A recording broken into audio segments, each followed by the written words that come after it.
Senhoras e senhores, boa tarde. Boa tarde. Meu nome é Bruna, eu sou juíza de direito titular da Vara Única da Comarca de Paracuru. Desde o ano de 2016, ingressei aqui na Magistratura do Estado do Ceará, estou em Paracuru desde 2017. Iniciaremos neste momento uma conversa, um diálogo no qual o tema é racismo estrutural, contexto histórico e vivências na magistratura. Este diálogo será entre eu e a professora Zelma Madeira, uma professora que é referência com relação ao assunto racismo estrutural aqui no nosso estado do Ceará. E inicialmente eu alerto, e digo a todos que esta transmissão é ao vivo, ela é uma realização da Escola Superior da Magistratura do Estado do Ceará, a qual eu agradeço a oportunidade, o espaço de fala.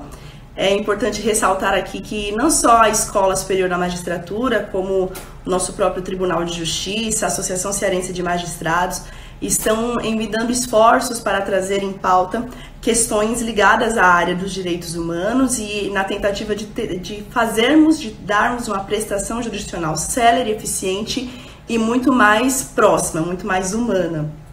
Eu faço aqui os agradecimentos que são necessários e imprescindíveis na pessoa do desembargador diretor da nossa Escola Superior da Magistratura do Estado, que é o desembargador Heráclito, ao juiz coordenador, o doutor Ângelo Vettorassi, um juiz coordenador que trouxe toda uma mudança, ele trouxe muito dele na nossa escola e que bom, porque é uma pessoa muito humana, flexível e plural e tem proporcionado isso para a nossa escola. Nós podemos perceber pela pauta, pelos assuntos que estão em voga, nos momentos de discussão. E faço também as saudações e agradecimentos a toda a equipe pedagógica e coordenação, nas pessoas do Flávio José Moreira Gonçalves, da Rosângela Maria Evangelista e também a Marina, que está me auxiliando aí do outro lado com relação à questão do TI, toda essa questão tecnológica que eu confesso que não sou a mais adepta. Agradeço aqui também as minhas colegas, em especial as colegas do Grupo Deusas, que têm contribuído e me empoderado, me encorajado a seguir essa trajetória e a estar aqui no espaço de fala.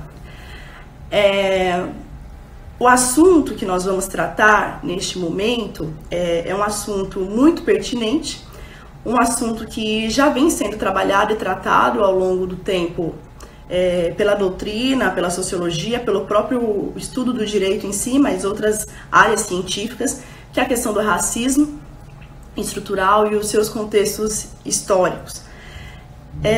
A professora que vai fazer parte, a professora Zelma, ela vai poder trazer aqui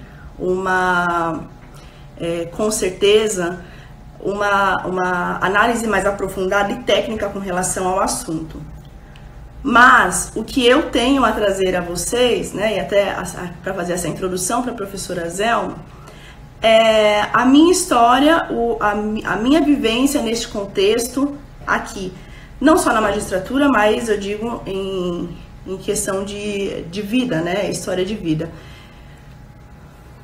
Eu me lembro, eu ingressei na magistratura em 2016. A magistratura nunca foi eu gostava, achava linda a carreira e tudo mais, mas eu achava que era algo muito distante. Por quê? Muito distante porque era totalmente fora da minha realidade, Eu nunca tive uma referência na minha família ou das pessoas que estavam ao meu redor em ocupar um cargo tão importante como o cargo de juiz.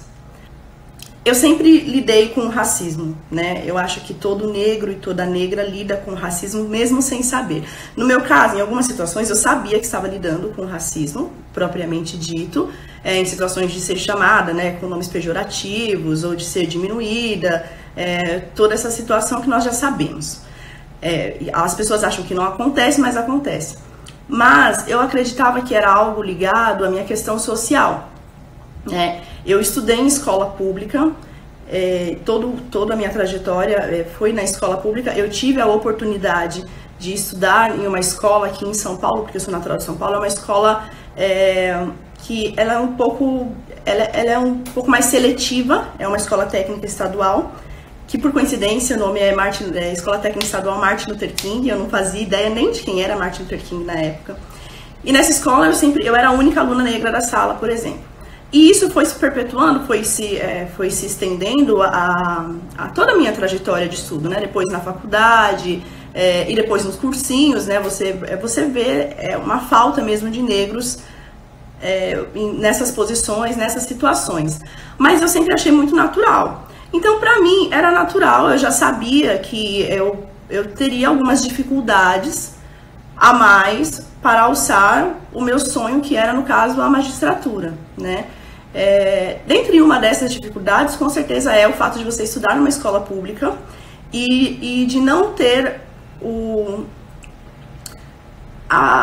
não é a oportunidade, em não estar em uma universidade pública. Eu poderia ter ingressado em uma universidade pública, mas sabia que, para tanto, eu precisaria esperar mais tempo, eu teria que ficar tentando mais. Então eu escolhi estudar numa escola particular, né, numa universidade particular, que não era referência no assunto. E a minha mãe dizia assim, quem faz a faculdade é o aluno. Eu achava que era mentira e realmente ela falou a verdade, porque quem faz a faculdade é o aluno, e eu pude ali na faculdade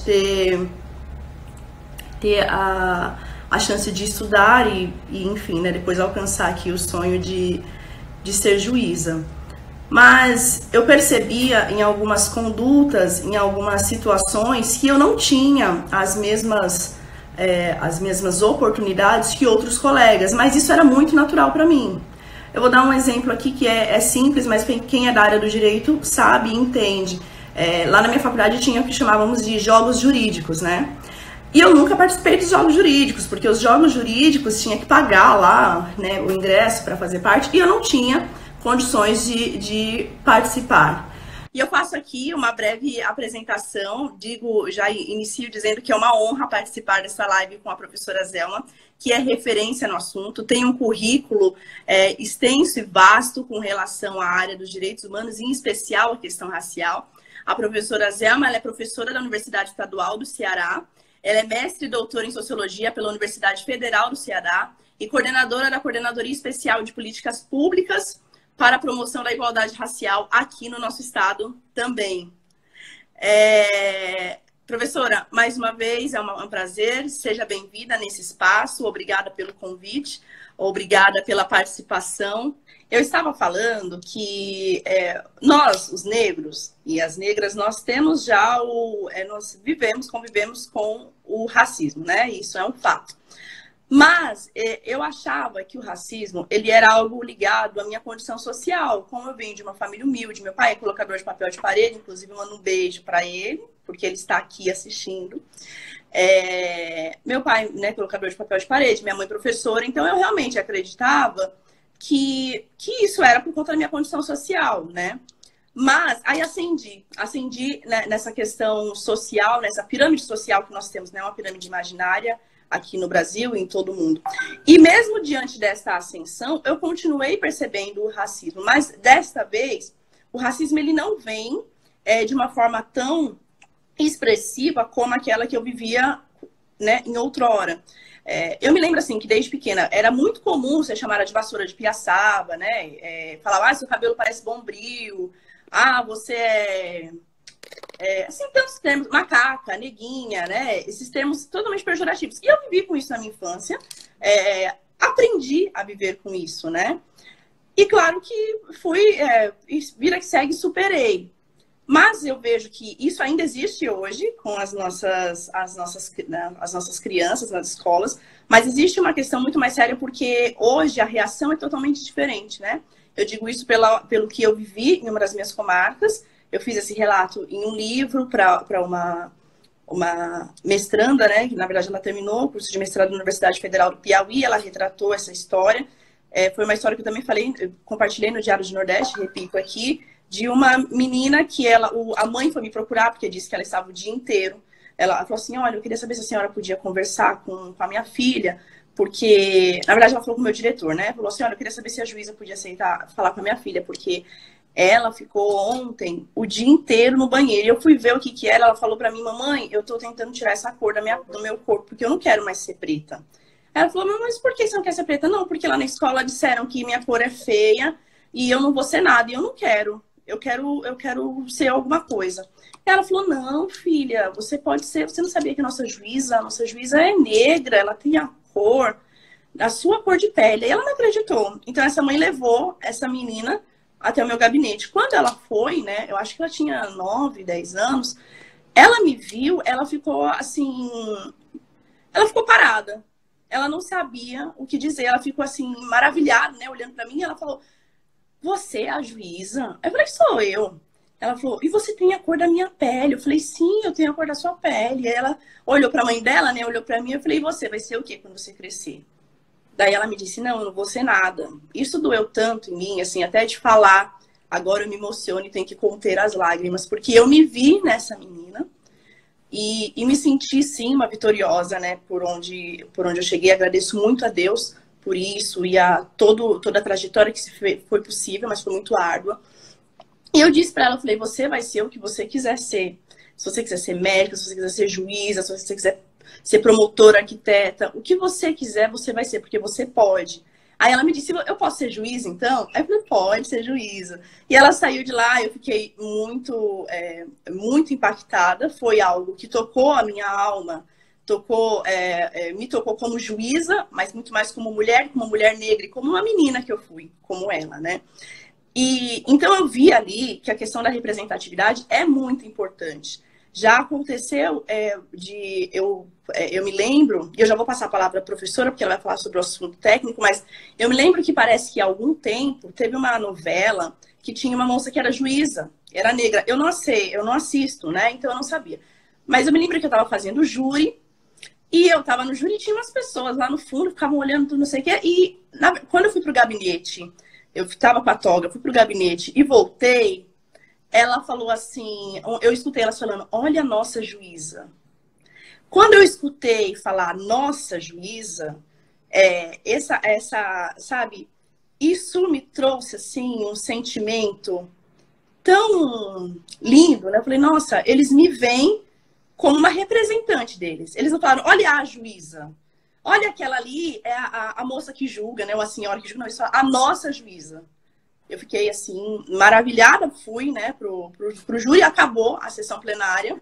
E essas mulheres, que eram mulheres negras, mulheres mesmo, acho que eram professoras, não sei, elas me falaram assim, a gente pode tirar uma foto com a senhora? A gente tava olhando ali, a senhora parece aquela moça lá da novela, não sei o que. Eu fiquei, gente, mas que novela, que coisa, mas enfim. A questão é que ali a representatividade importou mais uma vez. E daí eu entrego, né, passo esse espaço de fala à professora Zelma, para que a senhora nos traga, não só diante desses panoramas que eu passei, que são as minhas vivências na magistratura, mas a situação atual do nosso cenário brasileiro com relação ao racismo estrutural. O que é o racismo estrutural nesse aspecto teórico, acadêmico e científico? Certo, então, boa tarde. Eu quero expressar a minha alegria pelo convite feito pela SMEC, né? Eu já tenho contribuído com a SMEC em alguns espaços e faço votos que a nossa parceria prospere para outras coisas mais. Eu quero dizer do quanto eu estou orgulhosa de estar fazendo essa live com você, diretamente, você, Bruna, né? Você, uma mulher negra, uma juíza. Então, isso para mim é um motivo de orgulho estar conversando com você. Então, eu considero salutar a temática, né, que nós temos que fazer, sem tardança, né, tratar sobre o racismo estrutural e a magistratura, né? Então, eu digo que a questão racial, para mim, é um eixo estruturante da formação social brasileira. A raça, o gênero e a classe, ela estruturam as opressões, né? E que se combinam, se entrecruzam, retraduzindo as falhas na garantia de direitos, né? Então, eu gosto de dialogar com Silvio Almeida, a respeito do racismo estrutural, e ele diz que na sociedade ainda se move por parâmetros racistas, né? Em que a desigualdade se naturalizou, de tal forma que as pessoas se acostumam a entrar em certos ambientes e não encontrar uma pessoa negra. A clientela do sistema de justiça criminal, né, elas são negros e negras. E ao passo que o sistema de justiça é formado, na maior parte, por defensores, promotores, juízes brancos, né? Mas há uma naturalização. As pessoas não se espantam. Por que que eu não encontro essas pessoas negras, negros e negras, povos originários, indígenas, nessas funções, nessa ocupação? Aí nós temos que fazer todo um passado aí, voltar nas nossas raízes históricas da escravidão moderna, da forma como nós éramos tratados. E chegar na abolição, que eu chamo abolição inacabada, e entender que com a abolição houve uma reconfiguração no trato de negros e negras, que eram os ex-cativos e escravizados. E essa nova reconfiguração, esse novo jeito, agora mais sofisticado, chama-se racismo estrutural. Né? Por quê? Porque ele é carregado de uma naturalização. Porque com a abolição, a consciência nacional, ela resgata-se a extinção, com a extinção da escravidão, a dívida brasileira para com os negros. No dia 13 de maio, o que é que o Estado brasileiro, a elite brasileira, a consciência nacional diz? Aqui zerou, vocês estão livres, pronto, não tem mais escravidão, pode ir, vocês, homens e mulheres, livres, com os direitos iguais aos demais, adentre a sociedade e vai depender eminentemente do seu esforço para você adentrar nessa sociedade que se diz livre, agora nos moldes de um capitalismo moderno. Então, o Estado brasileiro transferiu aos ex-cativos e aos seus descendentes inteira responsabilidade pela sua sobrevivência, expressando seu total desinteresse pela sua reprodução, quer física ou cultural. Então, nós ficamos, como população negra, por sorte e azar do nosso destino.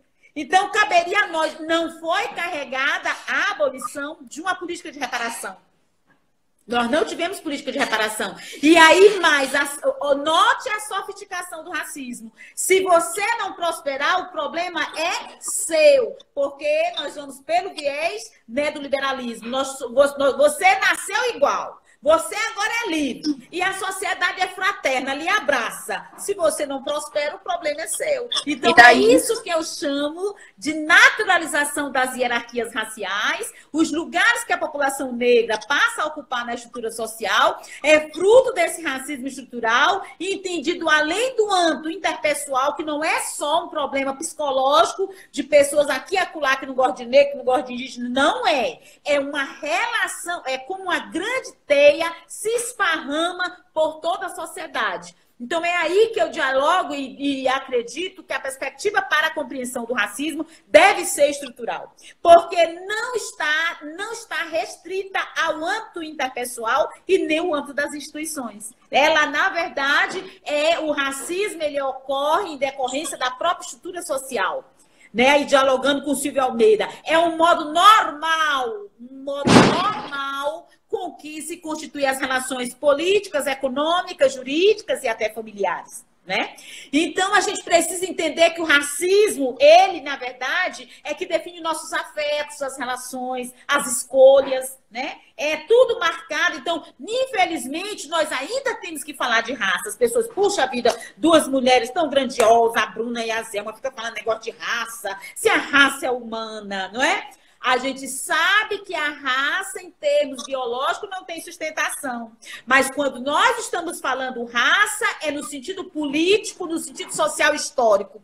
Porque a raça, ela escalona, ela classifica os sujeitos humanos. Ela classifica os indivíduos. É por isso que nós ainda estamos fazendo, em pleno século XXI, né, em pleno 2020, uma live sobre o racismo estrutural na magistratura. Porque nós precisamos acabar com o racismo. Mas para acabar o racismo, nós temos que entender de que forma a sofisticação aconteceu com o racismo estrutural, naturalizando as posições. Nós temos que trazer para o centro a questão racial. E a gente está vendo hoje essa questão racial, ela está sendo tocada Porque ela foi desprezada, desprezada por quem tem poder de decisão, desprezada pela grande mídia, desprezada pelo direito, né? Aí na dimensão jurídica, desprezada pelos economistas, desprezada pela universidade. Eu sou professora da universidade. E esses campos onde mais se instaura o racismo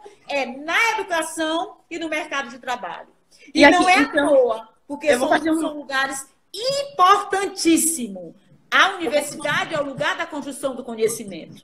E o trabalho e a representação é importante. Um paralelo, então, professora, diante dessa sua fala, que foi maravilhosa, é um contexto histórico e necessário para a compreensão, né, do assunto, mas eu vou falar, esses dias eu estava estudando, e até anotei aqui, coloquei nas minhas anotações, uma professora que ela é referência, né, lá nos Estados Unidos, a Kimberly Crenshaw. Ela é referência no assunto da interseccionalidade, professora em tempo integral na Faculdade de Direito da Universidade da Colômbia, em Los Angeles, e também na Columbia Law School. E ela falou sobre... Eu achei muito interessante que eu assisti um documentário, e ela estava falando dessa questão da interseccionalidade, que é, né, pelo que eu entendi, a senhora vai poder complementar, que o racismo ou a discriminação, eu vou dizer aqui, ela ocorre assim... Pode ser, eu posso sofrer a discriminação de gênero ou, né, a discriminação de raça, que as pessoas se recusam a falar de raça, mas como a professora falou, é necessário. E essa interseccionalidade é quando eu tenho múltiplas discriminações em uma só pessoa, né? Pelo que eu entendi. E eu posso dizer isso com propriedade porque eu enfrento a situação de ser mulher, enfrento a situação de ser negra. Enfrentei a situação de ser pobre, né? E hoje, graças a Deus, ascendi, não sou riquíssima, mas porque nenhum juiz assim o é, mas ascendi na escala social, financeiramente falando. E eu vejo que essa questão, e ela fala muito sobre qual é a solução, né? Para se colocar um fim ao racismo e tudo mais. E ela fala sobre um discurso da necessidade de se falar sobre o assunto, enfrentar o assunto e trazê-lo para a baila na educação. E eu realmente senti falta disso na minha formação, né, acadêmica, e falo também hoje do que eu vejo na formação acadêmica, na própria lei de diretrizes, né, de base da educação. Nós temos uma norma que foi recentemente,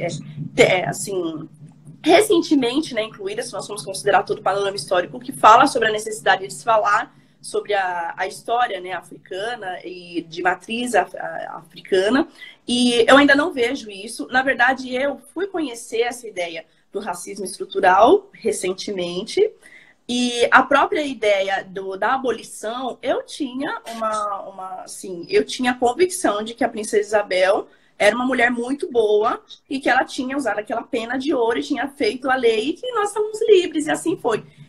E não foi isso, né? O 13 de maio foi resultado de várias lutas sociais que ainda continuam. O 13 de maio não veio pelo acaso, esse 13 de maio veio depois de muita luta, depois de muita exigência para que o Estado brasileiro abolisse totalmente, né, a escravidão. É importante mencionar que foi um dos últimos países a fazer a abolição da escravatura. Um dos últimos, mas eu vi recentemente que nós tínhamos um país ali na África, Mauritânia, se eu não me engano, que até pouco tempo a escravidão era permitida. Ele foi revogado em 1981, se eu não me engano.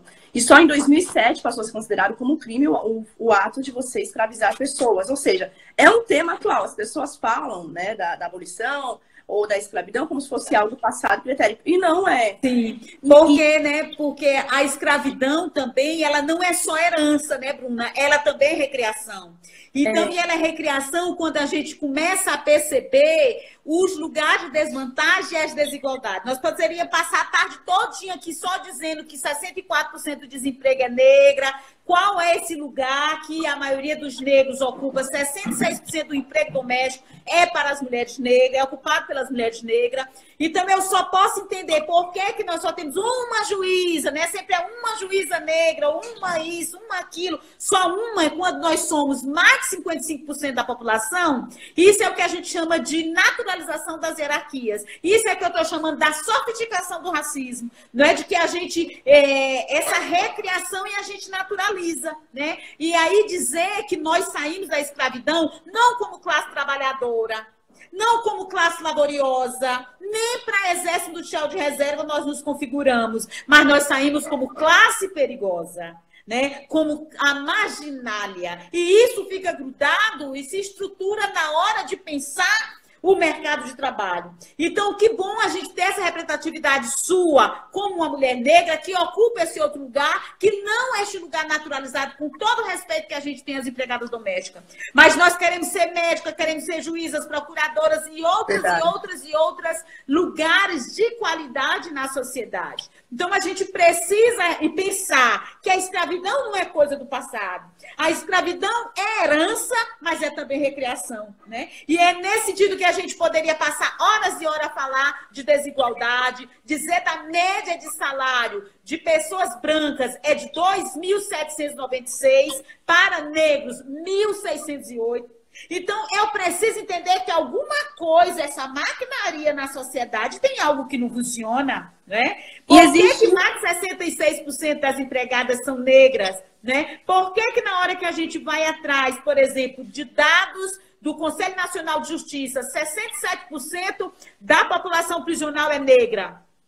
E, por outro lado, quando eu vou atrás do sistema de justiça criminal brasileiro, eu tenho 84,5% dos juízes, desembargadores, ministros do judiciário são brancos, 15,4% negros e 0,1% indígena. 64% dos magistrados são homens, 36% magistradas são mulheres. 69,1% dos servidores do serviço do judiciário são brancos, 69% para 28,8% negros e 1,9% amarelos. Isso são as desigualdades persistentes. Isso é que eu chamo o resultado sofisticado do racismo estrutural.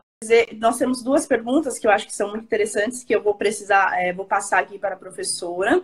Eu vou falar aqui, ainda nesse aspecto, é porque é tanta coisa para falar, gente, só que a gente precisa realmente reduzir. Bruna, nós temos pelo menos 90 anos que a gente não fala desse assunto. Então, a nossa live deveria ser 5 horas. Pois é. E assim, e o que existe, essa questão da naturalidade, na verdade, a ausência de negros no poder, o que acontece? Quando eu estou lá, no meu gabinete, né? Como brinco com as meninas, linda, bela e feliz. Estamos lá, né, meninas? As juízas que estão aqui. E a pessoa chega falando que quer falar com a juíza. E quando ela chega e me vê, ela não me vê como juíza. Ela acha que eu sou qualquer coisa menos juíza. Já aconteceu de eu estar na sala de audiência, na cadeira do juiz, a cadeira central. Ao meu lado direito está a promotora de justiça. E a pessoa chegou, uma vez a pessoa chegou e falou assim: ei, doutora, dona juíza, foi falando com a promotora, eu preciso falar com a senhora, né? E foi indo pro lado direito. Aí a promotora falou: não, eu sou a promotora, a juíza é ela. Aí a senhora falou assim: ah, é ela? Ela que é a juíza? Oh, valha-me Deus! Mas ela não falou, eu nem me senti ofendida, porque ela não disse num tom pejorativo, ela disse num tom de surpresa, porque ela realmente não imaginava. Naturalização. A naturalização. E aí aqui eu faço a pergunta, eu tinha que passar essa vivência, e eu olhei, e como que isso era tratado por mim. No início, bem no comecinho da carreira, dói do mesmo jeito, claro, né? Você estudou, você se dedicou, o racismo dói quando você é criança, quando você é adulto, vai continuar doendo. É muito triste você passar por uma situação de diminuição da sua pessoa por conta da cor da sua pele. Eu já tive situações com testemunhas, uma testemunha uma vez que eu ia fazer audiência e eu percebi que eu ia fazendo as perguntas para a testemunha, era um senhor já, sabe, assim, com uns 90 anos. Eu ia falando para ele, fazendo as perguntas, mas ele estava me respondendo de forma muito ríspida. Eu achava que é porque ele não estava entendendo. Eu falei: o senhor entendeu? Ele: eu já entendi, eu já não respondi isso daí, não sei o quê. E eu achando que era por conta da idade, relevando: não, acho que o senhor não entendeu, é isso, tal. Com toda a paciência no mundo. Quando acabou a audiência, o servidor estava muito incomodado. E eu falei para ele: o que foi que aconteceu? Porque você está assim: não, nada, doutor, nada. Aí, na época, ele foi para a antessala do gabinete, estava conversando com a minha assessora. E a minha assessora falando: não, você tem que falar para a doutora, diz para a doutora, assim, você tem que dizer o que é. Ele não queria me dizer o que era. Aí eu falei: o que foi que aconteceu? Ela falou: doutora, ele não quer dizer, mas eu vou dizer. Esse rapaz que estava aí na sala com a senhora agora, ele estava lá fora dizendo que ele não gosta de gente preta. Ele não gosta de gente preta e ele disse que ele não queria ter que ir falar com a juíza, porque soube que a juíza era preta. E ela falou com lágrima nos olhos, né? Ele também. E a lágrima estaria nos meus olhos se eu não precisasse ser o que eu sou, juíza. né, naquela situação. E eu olhei para ele e falei assim, fulano, ele disse alguma coisa com relação à minha pessoa? Ele falou, não, doutora, ele não falou. Ele disse, essa juíza é isso, aquilo, não sei o que. Eu falei, não, doutora. Ele usou algum termo pejorativo, no sentido da cor da minha pele. Ele falou, não, doutora, ele só disse, eu escutei ele falando, que ele não gostava de gente preta e que ele achava um absurdo ele ter que entrar para depor para uma pessoa que tinha a pele escura. E ele falou assim, todo sem graça, né, desajeitado. E eu falei assim, bom, a Constituição Federal nos dá o direito à liberdade de gostar do que nós quisermos. Ela não nos dá o direito à liberdade de praticar crimes. Então, se ele não falou nada com relação à minha pessoa e ele não foi desrespeitoso comigo, porque embora ele tivesse sido ríspido e tudo mais, ele não foi desrespeitoso, né? Eu não entendi como desrespeito. Eu falei assim, então, deixa ele, eu não vou tomar nenhuma atitude. E depois, Zelma, quando eu fui fazer a sentença, escutando o áudio, né, dessa pessoa, que na hora eu não entendi. Eu não vi essa situação do racismo e tudo mais. Mas quando eu fui fazer a sentença, eu vi a cara dele de nojo, de desprezo. E eu fazia as perguntas e ele respondia assim, mas essa mulher, ela é uma burra, ela não tá entendendo o que eu tô falando. Era mais ou menos isso, sabe? E ali eu vi o racismo. O racismo de forma muito evidente, mas que eu não enxerguei porque fazia parte daquilo, né? De você achar que era uma questão social. Aí, hoje é que eu vejo, não é uma questão social. Nós temos, então, essas duas perguntas, que da Thaís e do Paulo. Eles perguntaram se a política de cotas ajuda a abrandar, né, essa questão do racismo, e também qual seria o papel do Estado para amenizar, né? Assim, ó, além da mudança da sociedade, enquanto reprodutora do racismo estrutural, qual o papel do Estado na reversão desse cenário? Professora Zelma e doutora Bruna, né? Essa é uma pergunta. E a outra pergunta é do Paulo, né? Paulo Leitão, se eu não me engano. Ele perguntou sobre a política de cotas. Eu vou passar a palavra aqui à doutora Zelma, mas eu já esclareço assim, eu acho que as cotas é muito pouco, sabe? As cotas é uma tentativa de você mudar esse cenário de lugares do alto escalão com pessoas brancas e masculinas, né? E, assim, digamos, são homens e pessoas brancas. É uma tentativa, mas não é a solução. Ela é necessária, no meu ponto de vista, sim, mas como ela própria, como o seu próprio instituto prevê, ela é necessária, né, por um período temporário para objetivarmos uma equalização, que eu não sei, né, se isso será possível. E eu acho que a política de cotas ela deve ser vista. Nós temos até aquela teoria sobre um filósofo, o John Rawls, já ouviu falar, professora, que ele fala sobre a teoria do véu da ignorância. Não vai dar para me aprofundar aqui, mas é mais ou menos isso, né? Ele fala que as pessoas elas precisam ser colocadas em um status e uma posição original, e esse véu da ignorância, que não permitiria que eles vissem o que está ao seu redor, poderia oportunizar uma escolha de forma igualitária para todos. Nós vamos ter que fazer uma live só sobre isso, mas é mais ou menos isso. E o papel do Estado, no meu ponto de vista, é no sentido de promover políticas públicas, né, para tentar amenizar, para tentar lidar. E o primeiro ponto é nós reconhecermos, né? E é uma dificuldade no reconhecimento. Sim, eu sou racista. E ser racista não quer dizer que você vai ficar xingando a pessoa, né, de macaco o tempo todo. Não é isso. Ser racista é essa ideia de não ver naturalidade, né, hoje, em ver um negro numa escala de poder, ou não sentir a falta desse negro também, né? De você ir hoje, eu percebo muito isso, é o que é tratado. Você vai em um grande seminário, um congresso, não tem nenhum palestrante negro, nenhuma palestrante negra. E isso é muito natural, isso faz parte do racismo. Eu passo a palavra à professora para responder. Certo. Então, tem várias formas de superação do racismo, né? E dentro do viés das políticas públicas, as políticas públicas são importantes, né? No sentido das políticas públicas universais, inclusive, porque se você tivesse um sistema único funcionando, o SUS também, mas o SUS funcionando, 80% de nós negros, nossa forma de ter acesso à saúde é pela via do SUS. Então, se eu tenho uma política universal, legal, com qualidade, eu vou também, de uma forma ou de outra, estar aí fazendo frente ao enfrentamento ao racismo. Mas nós temos as políticas específicas. Eu sou gestora da política de igualdade racial do Estado do Ceará desde 2015. Eu sou professora da UES, mas fui convidada pelo governador Camilo Santana para assumir a gestão da política de igualdade racial do Estado. Então, dentro da política específica de igualdade racial, nós temos 3 viés de ação. A primeira é a aposta numa ação repressiva. Racismo é crime.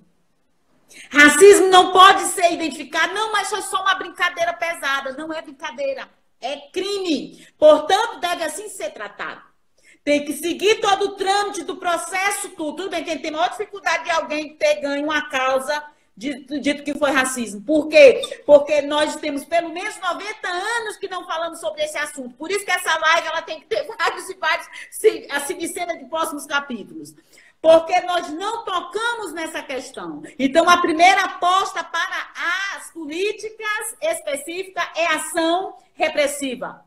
O racismo é crime. Segundo, ações valorativas, que é a aposta nos processos educacionais. Que é isso que você falou da Lei 10.639, da Lei 11.645, das diretrizes para a educação quilombola, para a diretriz de uma educação indígena. São parâmetros, legislações, numa aposta de que nós contando a história desses povos que são discriminados étnico e racialmente, nós podemos ter outras posturas, educar nossas crianças e a população de uma forma antirracista. Então, a aposta nos processos educacionais é o que a gente chama de ação valorativa. E a terceira são as ações afirmativas, que o que nós conhecemos mais é a modalidade de cotas, né? Então, mas nós podemos ter outras modalidades, nós não precisamos só das cotas. E às vezes as pessoas no Brasil, isso acendeu um grande debate fervoroso, eu sou contra as cotas, não, eu sou a favor, eu acho que humilha, não, eu acho que não humilha, né? Então teve toda aquela dimensão que eu acho que a pergunta não deve ser se você é a favor ou se você é contra as cotas. A pergunta deve ser, você é a favor ou contra a igualdade racial? Porque se as cotas levarem à igualdade racial, nós vamos com as cotas. Se não, apresente. O que não vale é o nada. O que não vale é a naturalização de achar que é assim mesmo. Nós temos uma juíza negra no Ceará, tá bom. Não está. Porque nós temos que saber qual é o percentual. No Brasil, 55% da população. No Ceará, se eu junto pretos e pardos, eu tenho mais de 70%. Então, nós precisamos discutir de uma forma séria a mestiçagem no Brasil. Nós não podemos pegar a mestiçagem e acreditar que a negra deitou na rede romanticamente com o senhor. Nós precisamos, para construir e ter um pacto civilizatório neste país, devemos trazer para a roda os conflitos. Devemos dizer como que se estabelecem as relações raciais nesse país. Porque só quando a gente tem uma lupa sobre esse problema, porque no Brasil nós não temos sequer unanimidade que nós somos racistas. Se não somos racistas, nós não temos problema. Se nós não temos problema, tem por que ter solução. Então, a modalidade que briga mais é a ação afirmativa na modalidade de cotas. Por quê? Porque ela altera a estrutura. Então, enquanto for assim, ai, Bruna, eu te acho tão linda, ô, juíza linda, né? Ô, Zema, que é tão danada, eu gosto tanto, né? Eu me amarro na tua aula. Sim, só vai nos achar bonito e amarrar na nossa aula? E não vai mudar a estrutura deste país? Nós precisamos de política de ação afirmativa para mudar esse país. Nós temos duas só e causou um rebuliço. A Lei 12.711, que é a lei das cotas na universidade, que primeiro é social para depois ser racial, e a Lei 12.990 de 2014, que define 20% das vagas para quem se autodeclare pretos e pardos. Então, nós precisamos entender que a questão racial do Brasil é um nó. Nós temos questão social, desemprego, miséria, e a gente está vendo a pandemia da forma como chega mais para contaminação e letalidade para nós, negros e negras, porque nós temos um nó que não foi resolvido. Como é o nome desse nó? Questão social, questão racial. Por que nós temos as expressões da questão social? Porque nós não resolvemos um passado criminoso de quase 400 anos de trabalho, de consolidação e edificação dessa nação. Então, tem que ter política de reparação, sim. E vamos pensar mais, vamos querer mais. Veja que nós só temos 2 leis em causa desse rebuliço todo, né? Mas a pergunta é, você é a favor ou contra a igualdade racial? E vamos trazer para a cena a raça e racismo. Nós só vamos acabar com o racismo quando a gente entender que raça escalona, que raça classifica, que raça escalona os sujeitos humanos. Exatamente, professora, maravilhosa, todas as suas ponderações. E dentro desse cenário, temos uma pergunta aqui, que é do doutor Ângelo. Ele fala o seguinte: qual o impacto das atitudes do atual presidente da Fundação Palmares para o racismo em nosso país? Daí eu vou responder que, sem adentrar no mérito da questão política, mas invariavelmente acaba imiscuindo nessa seara, mas ele não me representa. Né? Ele está ali, é muito triste quando você tem um negro que deveria representar um negro, mas que assim não o age. Então eu vejo que o impacto das atitudes dele no meu ponto de vista, é no sentido de prejudicar, ele não ajuda e ainda prejudica uma luta árdua de todos os movimentos negros na tentativa de reparar, né, ou de mitigar os danos desses 400 anos trazidos aqui pela professora Zelma. A questão enfoque, né? E qual é a grande questão? É que o racismo tem negros que eles nem sabem, eles realmente acham que não existe racismo. Eu já escutei pessoas falar, mas que é isso? É mimimi. Mas esse povo fica só com mimimi. Eu nunca passei por uma situação de racismo, não. Não tem como você fugir do racismo, porque assim, o negro, ele vive as consequências do racismo no seu dia a dia. Você vai no mercado, você vai em uma loja, isso já aconteceu comigo várias vezes, eu posso estar de salto alto, muito bem vestida, numa loja, se é uma loja que o poder aquisitivo é um pouco mais alto, eu tô ali, a pessoa me procura e fala assim, viu, você trabalha aqui? Eu não tô com a camiseta da loja, não tô com nada, mas por quê? É uma consequência do racismo, que o negro passa a viver com tanta naturalidade que ele não acha nem que é necessário ter alguma política no sentido de se coibir ou mitigar esses efeitos. E daí, já passo a palavra para a professora Zelma, mas eu tenho que falar que aqui, essas questões dos atos normativos, eu acho importante entender o seguinte, o racismo, ele é crime, já é considerado crime no Brasil, pela lei 7716, mas a pena é muito branda. É uma pena, assim, embora seja, né, imprescritível, inafiançável, pelo amor de Deus, assim, eu acho que precisa de um agravamento. E aí a gente vê sobre essa questão de que as vidas negras importam agora, mas não importam numa política social verdadeira. Por quê? Porque os negros são os que mais morrem, né, pela atuação policial, infelizmente. O negro sofre e nunca houve uma perspectiva, uma preocupação em lidar com isso. Quando eu fui falar sobre a morte do George Floyd, que me perguntaram, eu falei, gente, assim, eu fiquei triste, né? Lógico, não tem como você ver um vídeo daqueles e você não ficar, repugnante. Mas, vamos falar o seguinte, quantos Floyds não morrem todos os dias aqui no Brasil?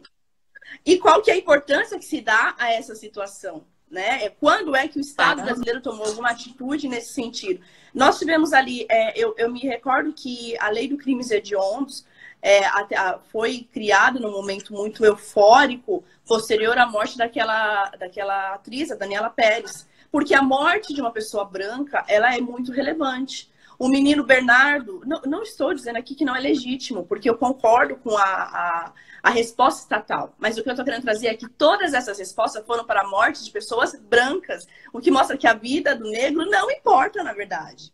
Então, precisa passar a ter importância. É preciso ter uma atuação. Vamos ver se vai existir uma lei por conta da morte do menino Miguel. Será que vai ter uma resposta estatal a essa situação agora? Ou vai ser mais um que vai passar e morreu, que triste, a mãe tá sobrando e acabou, né? O que importa e o que precisa ser dito e pensado e refletido é que a vida do negro, ela é importante como a vida do branco, porque é vida, e isso não existe. Não existe essa preocupação. E desculpa por me estender, mas é porque realmente é muita coisa. Vou agradecer aqui aos servidores da comarca de Paracuru e todos os colegas que estão acompanhando. E não só os colegas, mas também o público em geral. Vejo muitos alunos e eu acho que é muito importante essa reflexão com os alunos, com os jovens. Vou aceitar a professora novamente. Vamos ver. Zelma Madeira. Adicionar. Gente, esse negócio de... enfim. Marina, eu ainda preciso saber quanto tem falta, viu? Olha aí, até o moço da minha igreja tá... Glória a Deus. Olha só. E agora? Tá me ouvindo? Ótimo, ótimo. Agora sim. Sim. Doutora Selma, tem uma pergunta. Antes que acabe o nosso tempo, que o Instagram nos expulse, né, daqui do ambiente da live, tem uma pergunta sobre a diferença entre que existem pessoas que falam negro ou preto, né? E qual que seria o termo correto? Eu vou dizer aqui a minha visão, mas eu sei que a professora vai poder falar de um aspecto mais técnico. Eu nunca me senti ofendida em ser chamada de ser negra, né? Eu entendo que negro é a raça, né? Desde que passou-se a ter essa concepção de raça, né? Raça branca, negra, enfim. E aí criou-se esse termo de negro. Mas a cor da pele, realmente, eu sou preta, né? A raça é negra. Dentro do que o professor Silvio fala, inclusive, né? Que a professora falou. Mas a cor da minha pele é preta. E eu não faço parte desses movimentos. Existem movimentos, né, que falam, eu não sou negro, eu sou preto. E lá nos Estados Unidos é muito pejorativo, né, você chamar uma pessoa de negro, eles não gostam.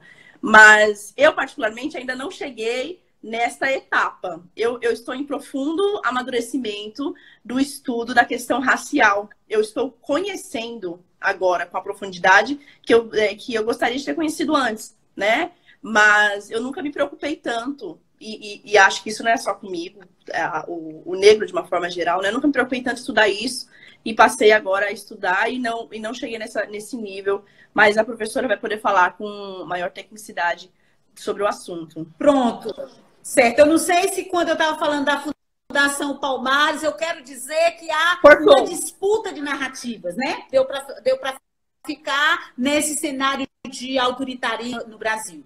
Mas essa nossa classificação raça-cor, veja o que nós temos do IBGE, é raça/cor, né? E aí essa nomenclatura ela é bem antiga, sabia? Ela data de 1872.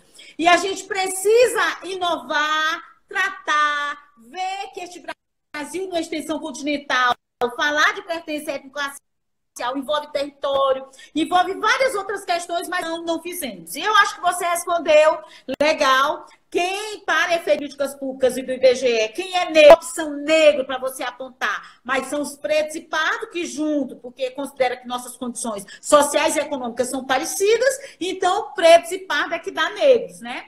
E essa questão de pretos, então os pretos eles foram mais, veja que essa nomenclatura ela já vem sendo assumida há mais tempo, né? E há aqueles de uma força mais ativista que não gosta dessa expressão pardo, porque pardo entra dentro marrom bombom, chocolate, cor de burro quando foge. Mais de 340 nomenclaturas, para não dizer se negro, negra, indígena, bota na categoria de pardo, que é a famosa, que é o que eu digo, não é um debate sério e crítico da mestiçagem. Então, só para fechar, nós temos 2 minutos. 2 minutos para acabar a live. Então, a negritude, então a gente faz uma aposta no Brasil. Lá nos Estados Unidos é muito mais preto e nós negritude. Aposta na negritude como esse ativismo. Mas só para terminar, eu acho que a gente precisa fazer mais lives sobre esse tema. Mas é interessante a gente ver a sua como mulher negra, a minha também, de outras mulheres na magistratura. E a gente precisa abrir. O meu convite é que se abra para o debate da questão racial. E aí a gente tem a título de exemplo Esperança Garcia. Quem foi a negra Esperança Garcia, considerada a primeira advogada, né, que advogou causa, denunciando a perversidade do escravismo no Brasil. Então, é muito legal essas iniciativas. Eu estou aqui à disposição para que a gente possa fazer várias outras atividades com a SMEC e mais conversa com a gente. Adorei fazer essa live com você, Bruna. Eu vou aqui. Gente, tem um reloginho ali em cima que fica 1h18, 1h17, tá? É meio tenso, sabe? Mas, enfim, né? Para não ter uma ordem de despejo por parte do Instagram, nós não temos como estender a live porque é uma limitação do próprio Instagram. Eu agradeço, mais uma vez, a oportunidade a todo o corpo diretivo da Escola Superior da Magistratura do Estado do Ceará, ao professor, eu chamo de professor, né, que de forma muito carinhosa, mas ao diretor da nossa escola, o Ângelo, ao desembargador Heráclito e todos os servidores e colaboradores que fizeram possível, né, essa live. Agradeço a todos que estão aqui e agradeço a Deus pela oportunidade, por ter essa pessoa como a Zelma, para falar de um assunto tão delicado, sensível e necessário. Eu espero que possamos ter trazido uma oportunidade de reflexão, que esse foi o objetivo, e vamos torcer para termos outras oportunidades para ter um espaço de fala sobre este assunto. Muito obrigada, que tenham todos uma boa tarde. Boa tarde. A luta antirracista é de todos. Todos devemos lutar contra o racismo. Tchau, professora. Tchau a todos. Tchau, gente. Tchau.